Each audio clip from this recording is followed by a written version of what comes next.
BLF నాయకులు నల్ల సూర్యప్రకాష్ అన్న గారికి, అదేవిధంగా D6 మీడియా, అదేవిధంగా డి జాక్ ఫౌండర్ కన్వీనర్ అయిన ప్రొఫెసర్ గాలి వినోద్ కుమార్ గారికి, అదేవిధంగా MCPI రాష్ట్ర కార్యదర్శి జనరల్ సెక్రటరీ రాష్ట్ర కార్యదర్శి అన్న రవణ గారికి, గద్దర్ ఫౌండేషన్ ఫౌండర్ సెక్రటరీ సూర్యమన్న గారికి, అదేవిధంగా బీసీ మేధావి అనేక ఉద్యమాలకి వెన్నుదన్నుగా ఉన్నటువంటి అన్న ప్రొఫెసర్ ప్రభంజన్ యాదవ్ గారికి, అదేవిధంగా ఉస్మానియా యూనివర్సిటీ జాక్ నాయకులు, అదేవిధంగా నిత్యం విద్యార్థి సమస్యల మీదనే కాకుండా ప్రజా సమస్యల మీద పోరాడే ఒక గొప్ప నాయకుడు సలీం పాషా గారికి, వీసీకే నాయకులైన మంచిటి అంజయ్య గారికి, అదేవిధంగా రాజేశ్వర్ గారికి, వీసీకే నాయకులు రాజు గారికి, రైల్వే ఉద్యోగి మా సోదరుడు జిలకర రామూర్తి గారికి, వీసీకే నాయకులు సోషల్ మీడియాలో చాలా యాక్టివ్గా పనిచేసే ఒక ఇన్ఫ్లుయెన్సర్ తమ్ముడు తెలంగాణ శ్యామ్ గారికి, అదేవిధంగా మేడ్చల్ జిల్లా వీసీకే సెక్రటరీ రవీందర్ గారికి, ఈ కార్యక్రమంలో ఇంకా చాలామంది మనతో పాటు తోడవుతారు. మీ అందరికీ ముందుగా స్వాగతం తెలుపుతూ ఈ సభని ప్రారంభించుకుందాం. సోదరులారా, మన దేశంలో ఒక ప్రజాస్వామ్యాన్ని బ్రిటిష్ వాళ్ళ కాలంలో ఏర్పాటు చేసుకోవడం జరిగింది. చట్టసభల రూపంలో ఒక పరిపాలనా పద్ధతిని బ్రిటిష్ వాళ్ళు ప్రవేశపెట్టారు. ముందు వాళ్ళు ఈ దేశంలో మున్సిపల్ కౌన్సిల్స్ని నామినేషన్ పద్ధతుల ద్వారా ఏర్పాటు చేశారు. ఆ తర్వాత ఫార్మల్గా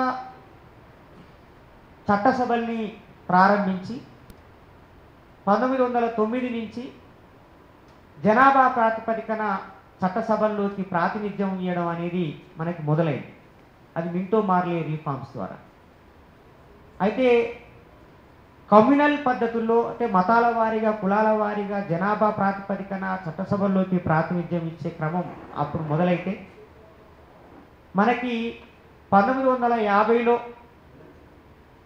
మన రాజ్యాంగం అమల్లోకి వచ్చిన తర్వాత పూర్తి స్థాయిలో ఒక ఇండిపెండెంట్ పొలిటికల్ డెమోక్రసీ అనేది మన దేశంలో ప్రారంభమైంది. వాస్తవానికి రాజకీయ రంగంలో ప్రాతినిధ్యం అనేదానికి జనాభాని ప్రాథమికంగా ఒక బేస్గా తీసుకోవడం అనేది అప్పుడే మొదలైంది. ఆ రోజుల్లో 8 ప్రావిన్సులు ఉండే. ఆ ప్రావిన్సులకు అనుగుణంగా నియోజకవర్గాల విభజన జరిగింది, ఎన్నికలు జరిగాయి, గెలిచారు. స్వతంత్రం వచ్చి రాజ్యాంగం అమల్లోకి వచ్చిన తర్వాత ఆనాడున్నటువంటి రాష్ట్రాల మేరకి జనాభా ప్రాతిపదికనే ఎన్నికలు జరగడం జరిగింది. కాన్స్టిట్యూయెంట్ అసెంబ్లీ ఏర్పాటు చేసినప్పుడు కూడా జనాభా ప్రాతిపదికనే ప్రత్యక్షంగా పరోక్షంగా 2 పద్ధతుల ద్వారా కాన్స్టిట్యూయెంట్ అసెంబ్లీలోకి మెంబర్లను సెలెక్ట్ చేయడం కూడా జరిగింది. 1961 నాటికి మళ్ళీ కొత్తగా జనాభా లెక్కలు తీసి పార్లమెంటు సీట్ల సంఖ్యను పెంచుకోవడం జరిగింది. 380 సీట్లు ఉన్నటువంటి కాన్స్టిట్యూయెంట్ అసెంబ్లీలో పార్లమెంట్ సీట్లు ఉంటే ఆ తర్వాత అది 420కి 430కి పెంచుకోవడం జరిగింది. 1971 వచ్చే నాటికి దేశంలో ఉన్న పార్లమెంట్ సీట్ల సంఖ్య మొత్తంగా 545గా నిర్ధారించుకోవడం జరిగింది. 1971 నుంచి ఇప్పటి వరకు ప్రతి సంవత్సరం జనాభా లెక్కలు జరుగుతున్నాయి. కానీ ఆ జనసంఖ్యకి అనుకూలంగా పార్లమెంటు సీట్ల సంఖ్యని పెంచుకోవటం అనే ఒక ముఖ్యమైన రాజకీయ అంశాన్ని వాయిదా వేస్తూ రావడం జరిగింది. కారణం ఏంటంటే 1971లో జరిగిన అనేక రాజకీయ పరిణామాలు, ముఖ్యంగా ఆ రోజు ఎమర్జెన్సీ రావడం, ఇందిరాగాంధీ ఎమర్జెన్సీని ప్రవేశపెట్టడం, ఒక రాజకీయ అనిశ్చితి ఉండడం అనేది ఒక కారణమైతే 1971 నుంచి ఇందిరాగాంధీ హయాం నుంచి దేశవ్యాప్తంగా కుటుంబ నియంత్రణ అనే దాన్ని ప్రధానంగా అమలు చేయడం, కుటుంబ నియంత్రణ అమలు చేయడం అనేది దేశ అభివృద్ధి కోసమని దేశ ప్రజల్ని ఒప్పించడంలో ఆనాడున్నటువంటి కాంగ్రెస్ పార్టీ, ఇందిరాగాంధీ గారు ఒక రకంగా విఫలమయ్యారు. కానీ జనాభాని అరికట్టకపోతే నష్టం జరుగుతుంది అని బాబాసాహెబ్ అంబేద్కర్ చేసిన సూచన మేరకు బహుశా మహారాష్ట్ర, తెలంగాణ, ఆంధ్ర, అదేవిధంగా తమిళనాడు, కర్ణాటక, కేరళ ఇలా సదరన్ స్టేట్స్ అన్నీ కూడా కుటుంబ నియంత్రణని చాలా సీరియస్గా పాటించడం అనేది జరిగింది. కుటుంబ నియంత్రణని పాటించటం మూలంగా ఇక్కడ జనాభా పెరుగుదల అనేది చాలా వేగంగా తగ్గింది. కానీ నార్త్ ఇండియాలో ఉన్న రాష్ట్రాలు మాత్రం కుటుంబ నియంత్రణని పాటించలేదు. ఇప్పటికీ 12 మందిని 10 మందిని అంటున్న కుటుంబాలు అన్ని మతాల్లో ఉన్నాయి. బీజేపీ, ఆర్ఎస్ఎస్ కేవలం ముస్లింలని మాత్రమే ప్రచారం చేస్తూ, బదనాం చేస్తూ ప్రచారం చేశాయి. కానీ మనం యూపీకి వెళితే అన్ని కులాల్లో, అన్ని తెగల్లో, అన్ని జాతుల్లో మోర్ దెన్ 5 మెంబర్స్ పిల్లల్ని కన్న పరిస్థితి ఉన్నది. బీహారు, మధ్యప్రదేశ్, రాజస్థాను, ఉత్తరప్రదేశ్ ఈ రాష్ట్రాల్లో జనసంఖ్యని విపరీతంగా వాళ్ళు పెంచుకున్నారు. దానివల్ల జనాభా నిష్పత్తిలో చాలా తేడా వచ్చింది. కాబట్టి నిజంగానే సీట్ల సంఖ్యని పెంచితే గనక నార్త్ ఇండియాలో పెరిగే అవకాశం ఉంది, సౌత్ ఇండియాలో గణనీయంగా తగ్గే అవకాశం ఉంది. కాబట్టి ఒక కట్ ఆఫ్ డేట్గా 1971ని పెట్టుకొని అప్పటి నుంచి ఆ జనాభా లెక్కల ప్రాతిపదికన మాత్రమే పార్లమెంటు సీట్ల సంఖ్యని పెంచాలి తప్ప ఆ తర్వాత వచ్చిన జనాభా లెక్కల ప్రకారంగా సీట్ల సంఖ్య పెంచకూడదు అని ఒక నిర్ణయం ఫార్మల్గా చేయడం జరిగింది. అయినా కూడా ఎట్టి పరిస్థితులలో సీట్ల సంఖ్య పెరగాల్సిందే. వాజ్పేయి కాలంలో కూడా ఈ సీట్ల సంఖ్య పెంచాలనే చర్చ వచ్చినప్పుడు ఇదే సమస్య ముందుకు వస్తే వాజ్పేయి కూడా వాయిదా వేయడం జరిగింది. ఇప్పుడు నరేంద్ర మోడీ ముందున్న అతిపెద్ద సవాలు పార్లమెంటు సీట్ల సంఖ్యని పెంచేటప్పుడు ఈ ప్రాంతాల వారీగా ఉన్న ఈ ఇంబ్యాలెన్స్ని ఎట్లా సరిచేయాలి అనేది అతిపెద్ద సమస్య. ముస్లింలని బదనాం చేయడం కోసం మాత్రమే వాళ్ళు ఈ జనాభా గురించి మాట్లాడతారు. అది బాబాసాహెబ్ అంబేద్కర్ జనాభా లెక్కలకు మించిన రాజకీయ వివాదాలు మరొకటి లేవని ఆ రోజుల్లోనే చెప్పిండు. అంటే ముస్లింల్ని బదనాం చేయడం కోసం మాత్రమే వాళ్ళు ఎక్కువ మంది పిల్లలు అంటున్నారు అని చెప్పి ప్రచారం చేసిరు. కానీ నార్త్ ఇండియన్స్ ఎక్కువ మంది పిల్లలు కానీ ఈ దేశ అభివృద్ధికి ఆటంకంగా ఉన్నారని చెప్పలేదు. ఇప్పుడు జనాభా తగ్గిపోయింది కాబట్టి మనం డెవలప్మెంట్ చాలా ఆగిపోయే ప్రమాదం ఉంది, వెంటనే మీరు పిల్లల్ని ఎక్కువ మందిని కనండి, 12 మందిని కన్నా సరే మేము ఇన్సెంటివ్స్ ఇస్తాము, కావాలంటే మీకు మెటర్నిటీ లీవ్స్ ఇస్తామని చెప్పి చంద్రబాబు నాయుడు కూడా ప్రకటించే పరిస్థితి వచ్చింది. అంటే జనాభా అనేది ఆటంకం కాదు, జనాభా అభివృద్ధికి సంకేతం అనే విషయాన్ని ఇప్పుడు అర్థం చేసుకుంటాం. చాలా సంవత్సరాల పాటు చైనా కూడా జనాభా నియంత్రణ చేయాలి, జనాభాలో విపరీతంగా పెరిగిపోయిందని వాళ్ళు కూడా ఆపేశారు. ఇప్పుడు ఏమైంది, హాఫ్ ఆఫ్ ద చైనా వృద్ధాప్యంలో మునిగిపోయింది, అన్ప్రొడక్టివ్ అయిపోతున్నది. కాబట్టి సడన్గా చైనా వాళ్ళు లవ్ టూర్లు, వాళ్ళు మీరు ప్రేమించుకోండి అని చెప్పి సెలవులు ఇచ్చి మరీ ట్రైన్లలో ఎక్కించి అమ్మాయిల్ని అబ్బాయిల్ని విహారయాత్రలకి పంపించి జనాభాని పెంచుకునే పని చైనా కూడా చేస్తూ ఉన్నది. అంటే జనాభా పెరిగినా సమస్యే, జనాభా తగ్గినా సమస్య. ఇది ఇక్కడ పాయింట్ ఏంటంటే నరేంద్ర మోడీ ప్రభుత్వము 800 మందికి సరిపడా ఒక కొత్త పార్లమెంటుని కట్టింది. 800 మందికి సరిపడా కొత్త పార్లమెంటుని కట్టింది. ఇప్పుడు సీట్ల సంఖ్య పెరిగితే ఎక్కడ పెరుగుతాయి? నార్త్ ఇండియాలో పెరుగుతాయి తప్ప సౌత్ ఇండియాలో పెరగవు. మొత్తం సౌత్ ఇండియాలో మహారాష్ట్రని కలుపుకొని కూడా మనం లెక్కిస్తే 187 దాటట్లేదు. ఛత్తీస్గఢ్, మహారాష్ట్ర, ఈ మిగతా సదరన్ స్టేట్స్ అన్నింటినీ కలిపి పార్లమెంట్ సీట్లను లెక్కిస్తే ఇప్పుడున్నవి 187. ఆ మహారాష్ట్రని ఛత్తీస్గఢ్ని తగ్గిస్తే ఇంకా తగ్గిపోతాయి.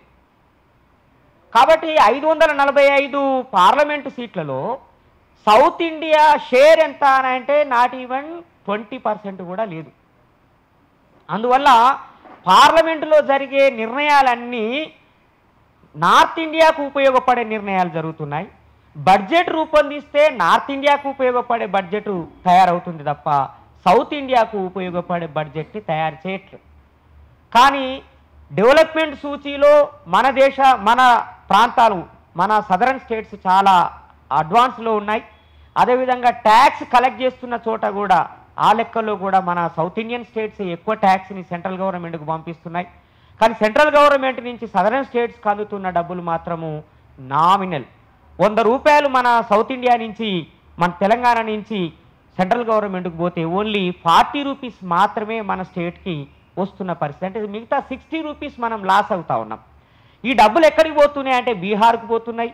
బీహార్ వాళ్ళు 1 రూపాయి ఖర్చు పెడితే వాళ్ళు 6 రూపాయలు తీసుకుంటున్నారు. యూపీ వాళ్ళు 1 రూపాయి ట్యాక్స్ రూపంలో ఇస్తే వాళ్ళకి 3 రూపాయలకి ఇస్తున్నారు. రాజస్థాన్ వాళ్ళకి 3.5, 4 రూపాయల దాకా ఇస్తున్న పరిస్థితి ఉన్నది. ఎందుకు? దేశంలో ఉన్న మొత్తం సంపదని లేదా ట్యాక్స్ కలెక్షన్ని జనాభా ప్రాతిపదికన డిస్ట్రిబ్యూట్ చేయాలి అన్న ఒక సూత్రాన్ని పెట్టుకోవడం మూలంగా ఫైనాన్స్ కమిషన్ ఆ సూత్రం ప్రకారంగా జనాభా ఎక్కువ ఉన్న రాష్ట్రాలకి ఎక్కువ సంఖ్యలో మన ట్యాక్స్ రిటర్న్ పోతున్నది, జనాభా తక్కువ ఉన్న రాష్ట్రాలకి ట్యాక్స్ రిటర్న్ చాలా తక్కువ వస్తున్నది మనకి. ఇది జరుగుతున్నటువంటి అతిపెద్ద నష్టం. అందుకని వీసీకే తరఫున మేము ఒక ప్రతిపాదనని చేస్తున్నాము. దాని మీద మీరు అందరూ కూడా మాట్లాడాల్సిందిగా కోరుతున్నాను. ఒకే దేశము ఒకే ఎన్నిక అని అన్నాడు, సంతోషము.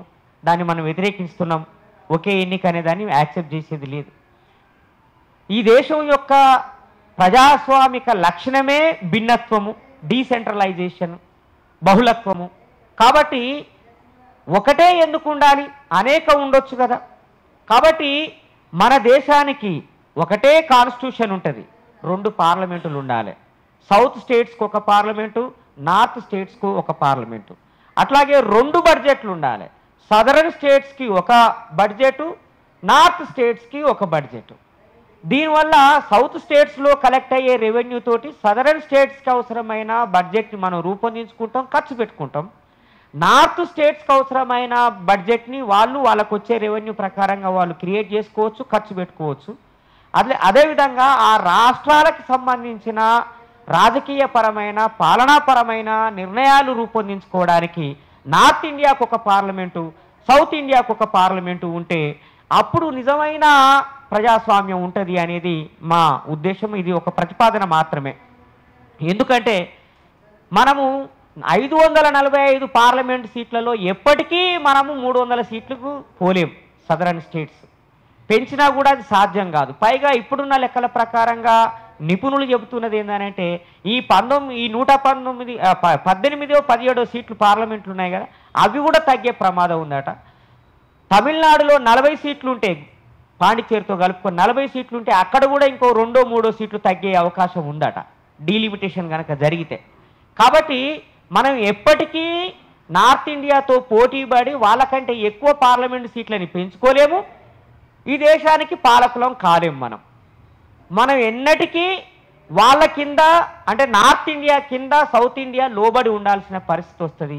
నార్త్ ఇండియా ఆధిపత్యం కొనసాగుతుంది. కాబట్టి ప్రతి ప్రాంతానికి సమానమైన రాజకీయ ప్రాతినిధ్యం లభించాలంటే 2 పార్లమెంటులు ఉంటే ఆ రాష్ట్రాలకు అవసరమైన నిర్ణయాలు వాళ్ళు తీసుకుంటారు, ఎవరి ఒత్తిడి ఉండదు. అదేవిధంగా మనం చాలా దారుణమైన పరిస్థితిని ఇప్పుడు లైవ్లో కూడా చూస్తాం. ఎప్పుడు తెలుగులో మాట్లాడాలన్నా ఎవరికి అవకాశం దక్కదు పార్లమెంట్లో. తెలుగులో పార్లమెంట్లో మాట్లాడే వాళ్ళు చాలా అరుదు. ఆ మధ్య ఒక మా కడియం కావ్య ఒకసారి తెలుగులో మాట్లాడగా విన్నాను. తెలుగులో అసలు ఈ దేశంలో ఇన్ని భాషలుంటే అయితే హిందీ లేదంటే ఇంగ్లీష్లోనే మాట్లాడాలి. ఒక తమిళనాడు వాళ్ళకి మాత్రమే ఆ ఎగ్జంప్షన్, అందువల్ల తిరుమావలోని గారు తమిళంలో మాట్లాడతారు. మిగతా వాళ్ళు ఎవ్వరు కూడా వాళ్ళ మాతృభాషలో మాట్లాడరు. వాళ్ళు హిందీ నేర్చుకొని హిందీలో మాట్లాడాలి. బాలబోయిన సుదర్శన్ గారు ఒక మంచి మాట అన్నారు. ఆయన ఏమన్నారు ఫేస్బుక్లో అంటే, మనము ఢిల్లీకి పోయినా హిందీలో మాట్లాడాల్సిందే, ఢిల్లీ వాడు తెలంగాణకు వచ్చినా హిందీలో మాట్లాడతాడు. ఇదే భాషాధిపత్యం. ఈ ఆ మధ్య తెలంగాణ విషయంలో పార్లమెంట్లో చర్చ జరుగుతున్నప్పుడు అప్పుడు రాజ్యసభ సభ్యులుగా ఉన్నాడు హరికృష్ణ గారు. ఆయన తెలుగులో మాట్లాడుతూ ఉంటే స్పీకరే లేలే నువ్వు బంద్ చేయి అంటున్నారు. ఆయన నేను తెలుగులోనే మాట్లాడతాను ఆయన పట్టుబట్టుకొని మాట్లాడండి. అప్పటికి 1 నిమిషం మాట్లాడు. ఎన్టీఆర్ కొడుకు, అదే హరికృష్ణ ఎన్టీఆర్ కొడుకు అంటే. ఆయనను చూసి అందరు నవ్విరు, కానీ ఆయన నిజంగా తెలుగు వాయిస్ని వినిపించింది అక్కడ. మనం ఎందుకు హిందీలో మాట్లాడాలి? నరేంద్ర మోడీ గారు అమెరికాకు పోతే ట్రాన్స్లేటర్ని పెట్టుకుంటాడు, రష్యాకు పోతే ట్రాన్స్లేటర్ని పెట్టుకుంటాడు, మనం మాత్రం అక్కడికి పోయి హిందీ నేర్చుకొని హిందీలోనే మాట్లాడాలి. సో ఇది ఉత్తరాది హిందీ భాష ఆధిపత్యం చెలాయిస్తున్నది కాబట్టి మనం హిందీని ఎంతకాలము నేర్చుకోవడం, ప్రతి ఒక్కరు హిందీ తెలంగాణలో హిందీ నేర్చుకోవడానికి ప్రయత్నం చేస్తున్నారు, కానీ అది ఒక కంపల్సరీ భాషగా రుద్దాలనే ప్రయత్నం జరుగుతున్నది. ఈ విషయంలో రేవంత్ రెడ్డి గారు చాలా చక్కగా మాట్లాడారు. ఢిల్లీలో ఒక కాన్క్లేవ్లో ఆయన మాట్లాడుతూ గట్టిగా ప్రతిఘటించారు. నేనేమంటున్నానంటే భాష అనేది మన వాళ్ళు చాలామంది గట్టిగానే మాట్లాడతారు, ఇంగ్లీషు ముఖ్యం, మనకు తెలుగు ముఖ్యం కాదు. తెలుగు మనకి చాలా అవసరం, ఇంగ్లీషు ఉద్యోగాల కోసం అవసరం, కానీ మొత్తానికే తెలుగు వద్దని తెలుగును చంపే కార్యక్రమం పెట్టుకుంటే కూడా కరెక్ట్ కాదు. అది తెలుగు భాషను కాపాడుకోవాల్సిందే, ఇంగ్లీష్ని నేర్చుకుంటాం, హిందీని కూడా నేర్చుకుంటాం, అది ఉద్యోగాల కోసం. కానీ మన సంస్కృతి, మన అస్తిత్వం మన భాషతో ముడిపడున్నదనే విషయాన్ని కూడా మనం గుర్తించాల్సిందిగా కోరుతూ, ఇప్పుడున్న పరిస్థితుల్లో పార్లమెంటు సీట్ల సంఖ్యని పెంచడానికి దక్షిణాదిలో సమాంతరంగా ఉత్తరాదిలో ఎన్ని సీట్లు పెంచుతారో అంతే సమానంగా సౌత్ ఇండియాలో కూడా సీట్లు పెంచాలి. అలా పెంచకపోతే సౌత్ ఇండియాకి సపరేట్గా ఒక పార్లమెంట్ని ఏర్పాటు చేయాలి, బడ్జెట్ని అయితే సపరేట్గా పెట్టాల్సిందే. రైల్వే వాళ్ళకి సపరేట్గా ఒక బడ్జెట్ ఉండేది గతంలో, నరేంద్ర మోడీ రాకముందు రైల్వే బడ్జెట్ని సపరేట్గా పెట్టేవాళ్ళు. చాలాసార్లు లాలూ ప్రసాద్ యాదవ్ గారే ఆ బడ్జెట్ని ప్రవేశపెట్టడం చూసాం. రైల్వేకి సపరేట్ బడ్జెట్ ఉన్నప్పుడు సౌత్ ఇండియాకి సపరేట్ బడ్జెట్ పెట్టడం వల్ల నష్టం ఏం లేదు.